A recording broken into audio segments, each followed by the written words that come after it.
Her 9000's Game Room.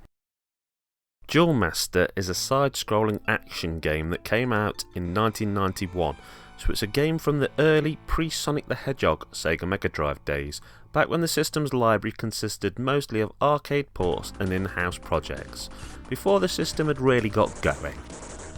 The game was both developed and published by Sega. In fact, apparently the game began its life being developed for the Sharp X68000 under the title Blade of the Great Elements before development was moved over to Sega's own machine. Now, I originally grabbed this game from an indie store that was called Games World in my local town. It was a Japanese import, as were a lot of my early Megadrive games. But by the time I got it, it was an old game. The game launched pre-Sonic the Hedgehog, as I've previously mentioned, and I'm pretty sure I had Sonic 2 by the time I was grabbing this game. It wasn't like nowadays where you could read about every game ever on the internet. This was an old game I'd never seen before, and what drew me to it was its Japanese cover art with a giant ring, the pictures of mythical creatures on the back, and the title Jewel Master, all of which added up to make me think of The Lord of the Rings.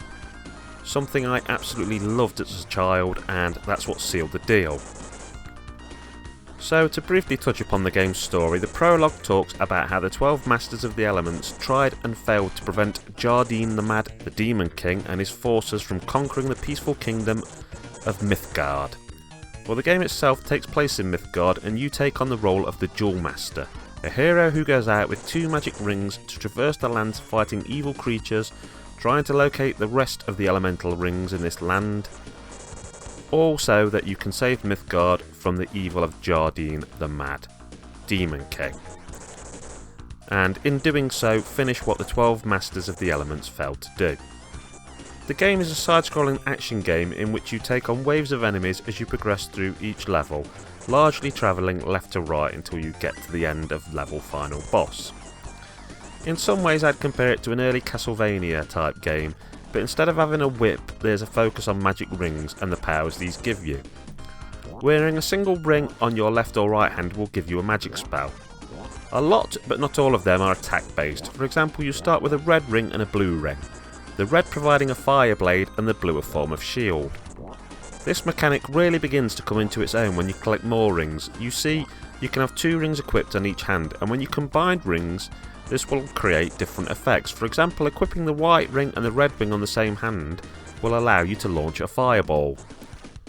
This is, for me, one of the best ideas Jewel Master has, because it encourages you to play around trying different ring combinations to see what attacks or abilities this will create.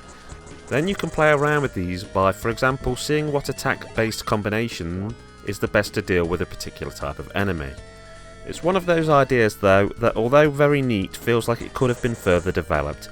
In fact, I'd love to have seen it pushed even further in a sequel, but this game never got one. Okay, so what do I mean? Well, when you actually get down to it, there are only 4 base magic types, which are Fire, Water, Earth and Speed Up. You start with a Fire and a Water ring, and soon you'll find a Speed Up ring, and then you'll get an Earth ring. But from here on out, the rings you find are simply more powerful versions of these 4 initial rings. So it's a great idea, but it could have been pushed much further, specifically given the fact that some combinations cancel each other out, and instead of making a different power, do nothing. Fire and water would be the case I'm thinking of. I'd describe the controls in this game as being a little on the stiff side. This was particularly apparent to me when compared to the last Megadrive game I reviewed, Shinobi 3. The game is kind of designed around its controls though, so you can easily move around in this world without the environmental hazards or enemies causing you too many issues.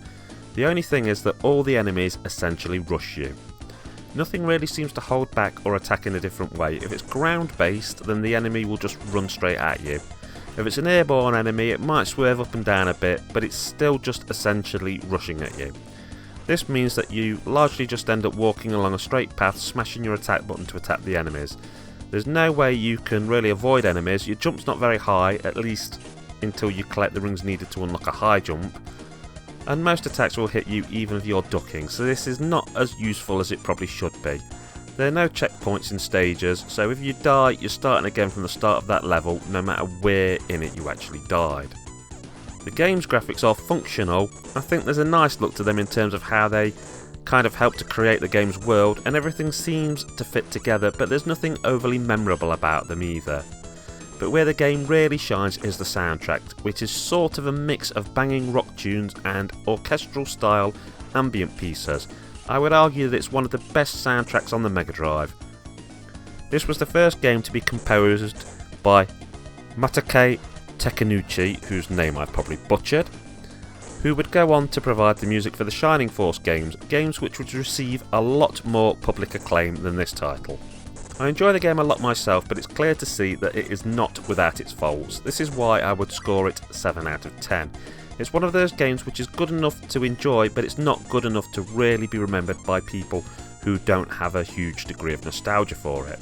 I remember it because it was a game I owned as a kid, back when you kind of just had to crack away at whatever you had until you could afford something new.